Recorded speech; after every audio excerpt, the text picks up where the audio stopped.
একাই একসাথে শুরুতেই নজর রাখবো অপরাজিতা বিল বিতর্কে। এবার বিস্ফোরক তৃণমূল সাংসদ কল্যাণ বন্দ্যোপাধ্যায়।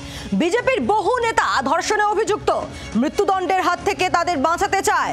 কেন্দ্রীয় মন্ত্রিসভা পরামর্শ দিয়েছে রাষ্ট্রপতিকে।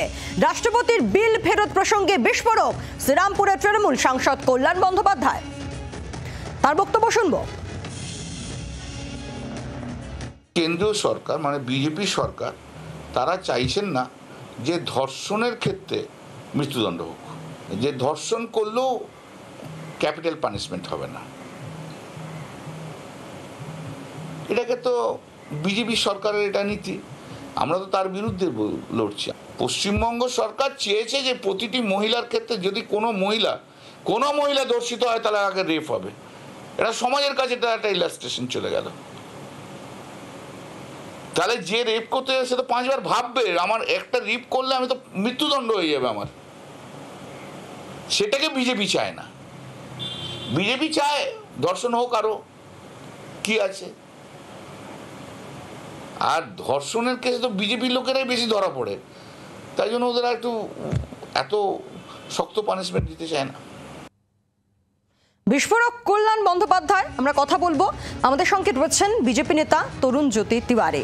আপনি শুনলেন কল্যাণ বন্দ্যোপাধ্যায়, তিনি স্পষ্ট বলছেন যে বিজেপির নেতারা ধর্ষণে অভিযুক্ত, তাই তাদের মৃত্যুদণ্ডের হাত থেকে বাঁচাতেই এই পরামর্শ রাষ্ট্রপতিকে দিয়েছে কেন্দ্রীয় মন্ত্রিসভা। আপনার রিয়াকশন?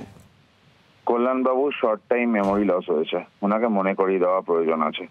হাঁসখালি ঘটনায় কে অভিযুক্ত, সম্প্রতি কসবা কাণ্ডে কে অভিযুক্ত, আমরা বনে আছে। আচ্ছা, কামদুনি, কলকাতার কারেয়া বা পশ্চিম মেদিনীপুরে যারা ধর্ষক, ওখানে ধর্ষণ হয়েছিল তো, হয়নি এরকম না তো, যারা ধর্ষক তাদের শাস্তি দেওয়া কেন গেল না? পুলিশের ইনভেস্টিগেশনে কি গোলমাল ছিল? বাংলা নিজের মেয়েকে চেয়েছিল এবং সেই মেয়ে ধর্ষকদের সুরক্ষা চায়।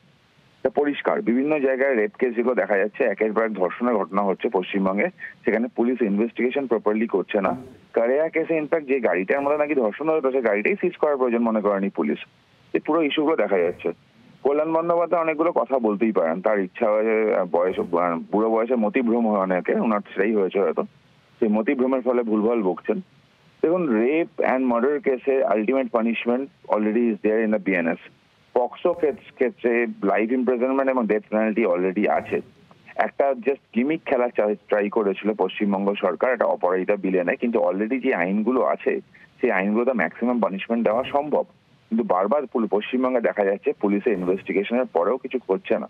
এদিকে তৃণমূল নেতারা একের পর এক অভিযুক্ত হচ্ছে ধর্ষণ কাণ্ডে।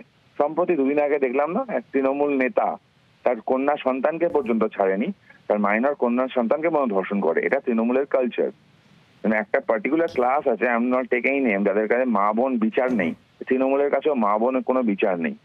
মানে মা বোন যাই হোক, মহিলা হলো একটা মানে ভোগ্য পণ্য ওদের কাছে। বাংলা নিজের মেয়েকে চাই বলেছিল, সেই বাংলার মেয়ের আমলে বাংলার অন্য মেয়েরা সুরক্ষিত নয়। পুলিশের মিনিমাম অ্যাডমিনিস্ট্রেশন এখানে নেই, পুলিশ মিনিমাম কাজটা এখানে করে না, ইনভেস্টিগেট করে না। আর আজকে বড় বড় ডায়লগ দিচ্ছে কল্যাণ বন্দ্যোপাধ্যায়। আচ্ছা, কল্যাণ বন্দ্যোপাধ্যায় বলুক না, কলেজের মধ্যে একটা মেয়ে পড়তে যাবে, সেখানে তাকে গার্ড রুমে তাকে ধর্ষণ করা হবে? এটাই পশ্চিমবঙ্গের প্রশাসন? একটা মেয়ে নাইট ক্লাবে যাবে, স্বাধীন চেতনা মেয়ে নাইট ক্লাবে যাবে, যেতেই পারে, সেখানে তার ধর্ষণ যখন হয় সেখানে বলা হয় তার ক্যারেক্টার নিয়ে প্রশ্ন। এটা তৃণমূল কংগ্রেস।